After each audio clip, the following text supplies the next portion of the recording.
Ryan, great to have you here today ahead of the Irish Derby, of course, Dubai Duty Free Irish Derby. It's a wonderful race with a great history. Yeah, no, over the years, I remember as a kid growing up watching Frankie win on Balanchine and the like, and then you see the likes of Mondieu and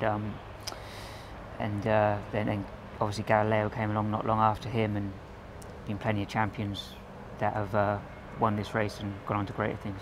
Indeed, and Galileo, of course, had a big bearing in your career riding for Aidan O'Brien.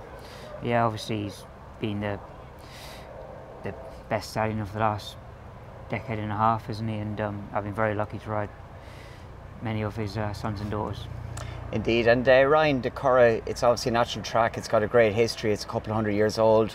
In comparison to what you're used to riding in Asia, it's a natural track, not a man-made track. How do you explain to people, how does it ride? The mile and a half at the Curragh, it actually, especially on Derby Day, it's a very fast track. You know, the Curragh it's a big open track. They can move the rails an awful lot, but Derby Day, it's always at its innermost configuration, and it's always tighter and it rides fast. It's a bit undulating, as you say. It's man-made, and drainage. There isn't any of that, but middle of summer really, it's usually nice ground. But like the Curragh is a very fair track usually, and it is a test of stamina, but they do have to have speed here. They do have to get a position, and they do have to travel, and they do have to pick up. And on that getting a position, I always thought it's a bit of a reminder. It's quite a short run to the first bend, and just getting out of stall is quite important. Yeah, absolutely. You're turning quite a lot down the back, and once you're kind of in your position, it's hard to change it, because if you do, you get pushed wider and wider. And as I say, the rail's tight on that day, and it can be tricky to make ground in the middle part of the races. Indeed, and once you get straightened up, you've got 2.5 furlongs, 500 metres left to run. Can get messy on the inside. It's a balancing act between saving ground and maybe not getting stuck behind a horse come back in your lap. Yeah, absolutely. You do have a good stretch, and the last furlong's on uphill a bit, so you do have a chance to make up some ground. But usually I always think you want to be fairly close up once you turn into the straight. And that last furlong, the uphill run, you just got to really start to trip if it's an even gallop. Absolutely, yeah. I mean, I think it's a very fair mile and a half test, the Curragh, and hopefully the best horse to win on the day. And looking at the rest of the race, of course, we've 8 races on Irish Derby Day. A lot of them are on a straight track, completely different test. It all depends where the stalls are. The draw and pace is key to that. Yeah, I mean, obviously the 5 and the 6 is fairly straight, but the 7 and the mile, they have a dog leg at about the 6 to the 5. Again, the draw is always important, but it's not necessarily where you think low numbers would definitely be at an advantage. It depends what horses are drawn around you and what the shape of the race is really. Indeed, and we've had a very dry time of things in run up to the Derby. Maybe that'll change on the day, but when it's dry like this, and if you get a tailwind on you, it can be sometimes hard to pick up the leaders. Yeah, absolutely. It can favour speed. The clerk of the course here, though, Brendan Sheridan, he does a magnificent job in keeping the track in good shape, and he usually has it very safe ground, and horses do tend to let themselves down here. So you're always quite happy to bring any sort of horse to the Curragh. I think they usually give it their best shot. You've won races all over the world. You've won derbies here, there and everywhere. The main one, of course, in Epsom is your home one, but you've had to win an Irish Derby.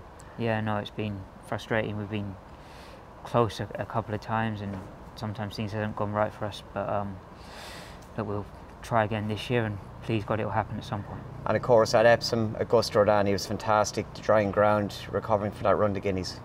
Yeah, he's always been a beautiful horse, and we've always held him in the highest regard.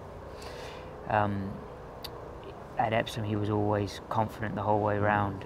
He was very comfortable, and he quickened up really well. I think his last 2 furlongs, I think it was the fastest any horse has ever ran in the Derby. He showed a real good turn of foot.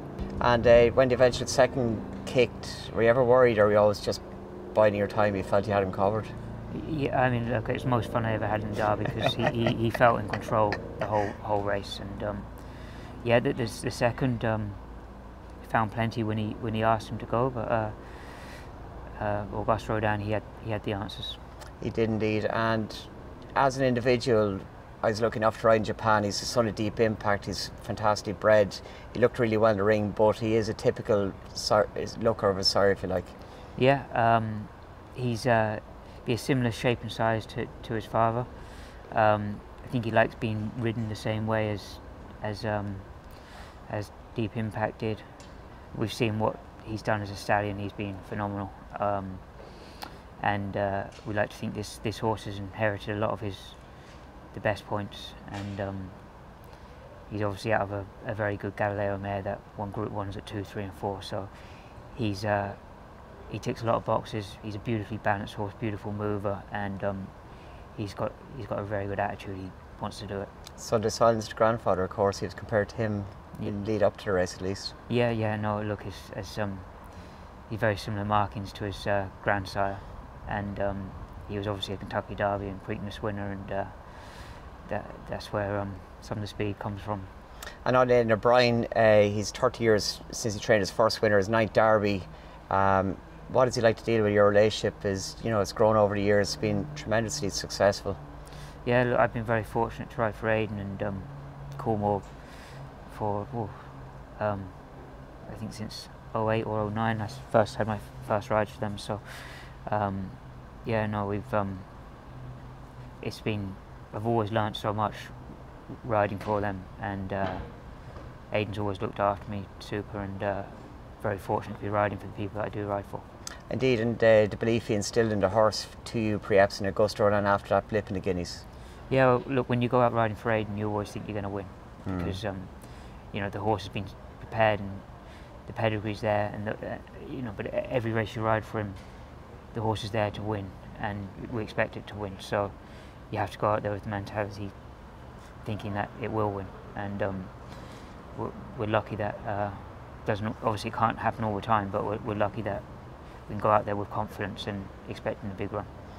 And you've ridden all over the world, Australia, of course, you won Melbourne Cups, Hong Kong, Japan, Ireland. You're quite a regular visitor through that association with Aidan. The difference of the cultures of the racing communities, it's real knowledge of the horse here, I suppose, what I describe Ireland as having over a lot of nations, perhaps maybe at ground level at least. Yeah, I mean, when you come racing in Ireland, you always tend to see the same sort of faces, really, and they're very loyal to their sport. They come to all the meetings, and in Ireland, everyone knows someone with a horse, really, I think, and has an understanding of the animal.